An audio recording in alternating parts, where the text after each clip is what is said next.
கட்சிகளில் முக்கிய ஸ்தலத்தில் பயணம் செஞ்சவங்க. இப்ப பாண்டிச்சேரியிலேயே பாத்தீங்கன்னா முன்னாள் MP MLA இருக்க சில நபர்களும் இப்ப தமிழக வெற்றி கழகத்தை இணைஞ்சதா ஒரு தகவலை பார்த்தேன். இது மாதிரி ஒருத்தர் 2 பேர் இல்ல, ஒட்டுமொத்த மாவட்டத்திலேயே முன்னாள் திமுகவா இருக்கட்டும் அதிமுக நிர்வாகிகளாகட்டும் மொத்த பேருமே தமிழக வெற்றி கழகத்தை தஞ்சம் அடைவாங்க. தஞ்சம் அடைஞ்சதுக்கு அப்புறம் சட்டமன்ற உறுப்பினர் வேட்பாளர் நிக்க வைக்கப்படுவாங்க. அவங்களுக்கு ஏற்கனவே எப்படி எல்லாம் திருட்டுத்தனம் செஞ்சு எப்படியெல்லாம் மக்களை வந்து கவர்ந்து ஓட்டு அரசியல் வாக்குகளை பெறணுன்ற நுணுக்கங்கள் தெரிஞ்சதுனால அவங்களை மையப்படுத்தி அரசியலை கொண்டு வரதுக்கு ஒரு மிகப்பெரிய ஒரு திட்டத்தை உருவாக்கி இருக்காங்க. இதுதான் நம்ம ஸ்கேம்னு சொல்றோம். இந்த ஸ்கேம் எப்படி உருவாகும்னா காலப்போக்கில் உங்களுக்கு தெளிவா தெரிஞ்சிடும். புஷி ஆனந்த் சொல்ற மாதிரி முன்னாள் என்னுடைய ரசிகர் எனக்கு தளபதி ரசிகர்களுக்கு தான் நாங்கள் வாய்ப்பு கொடுப்போம்னால அந்த வாய்ப்பெல்லாம் உங்களுக்கு கொடுப்பாங்க. எங்க கொடுப்பாங்கன்னா சட்டமன்ற வேட்பாளராக நிற்கக்கூடிய மூத்த கட்சியிடம் அவங்களுடைய பயணத்தோடு சேர்ந்து போறதுக்கு ஒரு வாய்ப்பு கொடுப்பாங்க. அவங்க நீங்க ஓட்டு சேகரிக்கணும். இதுதான் உங்களுடைய கொடுக்கப்படுகிற ரசிகர்களுக்கும் தொண்டர்களுக்கும் இதுதான் மிகப்பெரிய அளவில் கொடுக்கக்கூடிய மிகப்பெரிய பொறுப்பாக. இதுக்கு நீங்க நாடா ஒழிப்பீங்க, நாடா ஒழிச்சு அப்போ வர வச்சு இதுதான் நடக்கப்படுது. இதுதான் முழுக்க நடக்கிற ஒரு ஸ்கேமா நம்ம போய் இதை பாக்குறோம். இதை நீங்க உணர்ந்து இந்த மக்கள் சிந்திச்சீங்கன்னா உங்களுக்கு இதுல இருக்கிற உண்மை என்னன்னு புரியும்.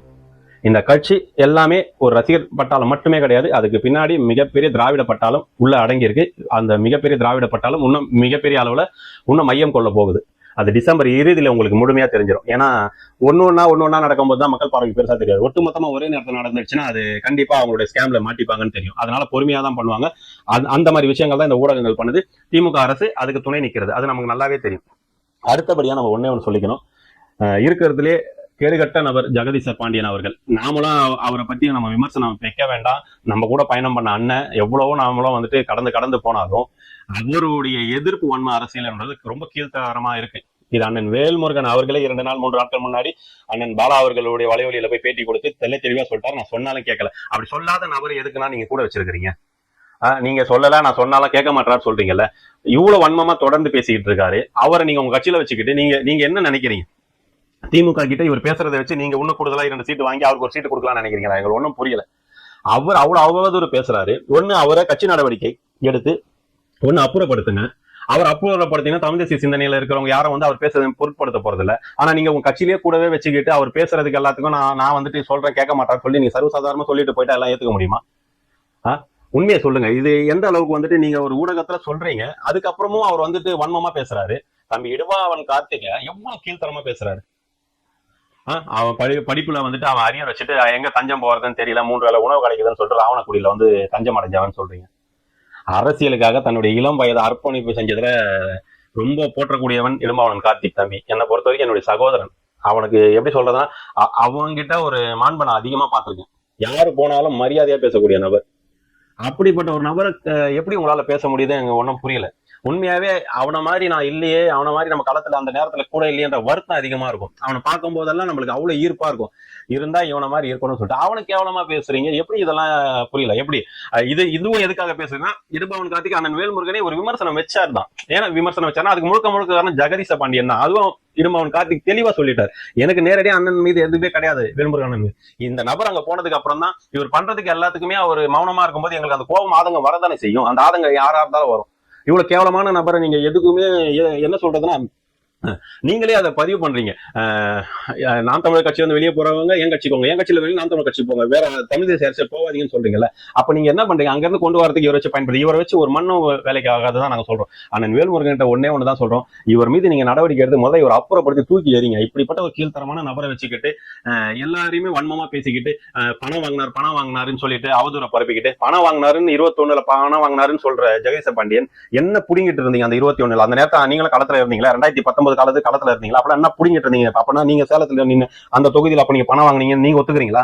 அப்ப நீங்க பணம் வாங்கி தான் அந்த இடத்துல வந்துட்டு அந்த இடத்துல வேட்பாளராக நீங்க வேற எந்த உறவுகளையும் வேலை செய்ய விடாம தடுத்தது நம்ம கேள்விப்பட்டோம். அப்ப நீங்க அந்த பணம் வாங்கிட்டு அந்த உறவுகளை உதாசீனப்படுத்துறீங்க. அதான உண்மை.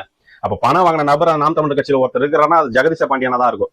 அந்த நபர் பணம் வாங்கிட்டு தான் ஒட்டுமொத்த நாம் தமிழர் கட்சி மேல வன்மத்தை பூசிக்கிட்டு இருக்காரு. இதுதான் நடந்திருக்கும் எனக்கு தெரிஞ்சு. இப்படி கீழ்த்தரமான நபரை அண்ணன் வந்து ரொம்ப காலதாமதமா தான் கண்டுபிடிச்சிருக்காருன்னு தான் நம்ம சொல்லணும். அது ஒன்றும் சொல்றதுக்கு இல்லை, இது நடந்துடுச்சு. இந்த மாதிரி ஒரு நபரை அண்ணன் வேல்முருகன் அவர்கள் கண்டிப்பா கட்சியில இருந்து விலக்கி ஒண்ணு தமிழக வாழ்வுரிமை கட்சியை கண்ணியத்தை பாதுகாத்துக் கொள்ளணும்னு தான் நம்ம சொல்றோம். தயவு செஞ்சு சொல்றோம், தமிழக வாழ்வுரிமை கட்சி நாம் தமிழர் கட்சி ஒரு மிகப்பெரிய ஒரு எதிர்ப்பு மனநிலை கொண்டு வந்துடாதீங்க. ஏன்னா தான் வேல்முருகன் நம்ம சொல்றது. தயவு செஞ்சு இந்த மாதிரி நபரை தூக்கி எறிஞ்சிட்டு கட்சியை வலிமைப்படுத்த பாருங்க. இந்த நபர் இருந்தா எப்படி சொல்றதுன்னா, ஒரு தொகுதியில கூட வெற்றி அடையாத சூழல் உருவாக்கி விட்டுருவாரு. இவரை மாதிரி ஒரு கீழ்த்தரமான ஆளை கூட வச்சிருந்தீங்கன்னா, இந்த மாதிரி துரோகிகளை கூட வச்சுக்கிறது உண்மையாவே தவறானது. அண்ணன் வேல்முருகன் அவர்கள் இதை புரிந்து கொண்டு இந்த நபரை அப்புறப்படுத்துங்க தான் நம்ம சொல்றோம். தண்ணீர் மாநாடை பத்தி நான் பேசிக்கிட்டு இருக்கும்போது ஒரு சில விஷயங்களை நம்ம சொல்லணும். நேற்று தண்ணீர் மாநாடுக்கான விஷயங்கள் நடந்துகிட்டு இருக்கிற சூழல்ல விஜய் அவர்கள் ஒரு காணொலியை போடுறாரு. தண்ணீருக்கான அவசியத்துக்கு அவர் இந்த காணொலியை நேற்று போடாம இருந்தா கூட நான் இந்த விமர்சனத்தை வச்சிருக்க மாட்டேன். மரியாதைக்குரிய விஜய் அவர்கள் கொக்கோ கோலாவோட அந்த நிறுவனத்துக்கு ஒரு ஆடு பண்ணி இருக்கிறது நமக்கு அப்பவே தெரியும்.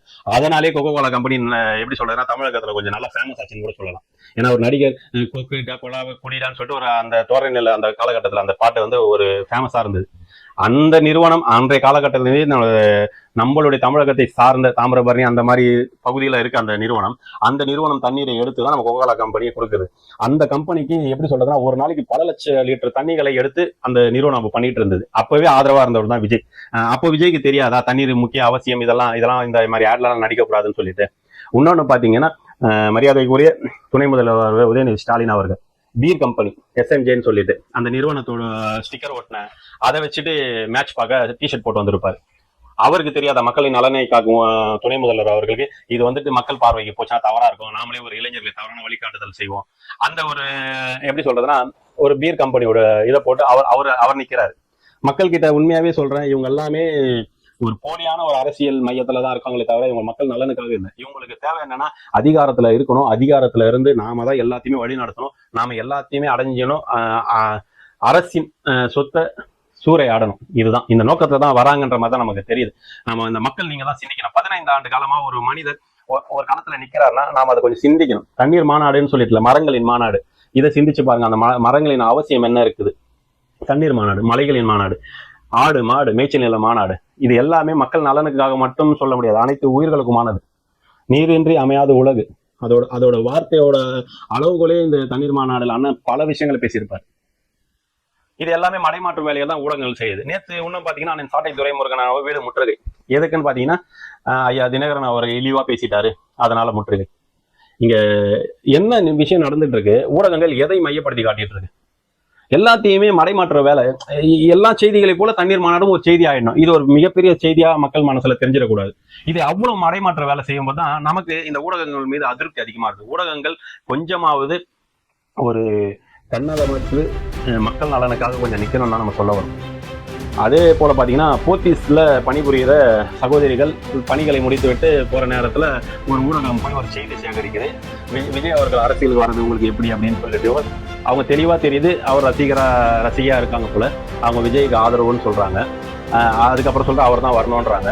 அவங்க உறவுகள் நீங்க இந்த வலைவலியை பார்த்துட்டு இருந்தீங்கன்னா நீங்க சப்ஸ்கிரைப் பண்ணி மேலும் ஆதரவு கொடுத்து இந்த மாற்றத்தின் மண் விழித்திரு தமிழா வலைவலியை கொஞ்சம் மெருகேற்றுமாறு கேட்டுக்கொள்கிறேன். நன்றி, வணக்கம்.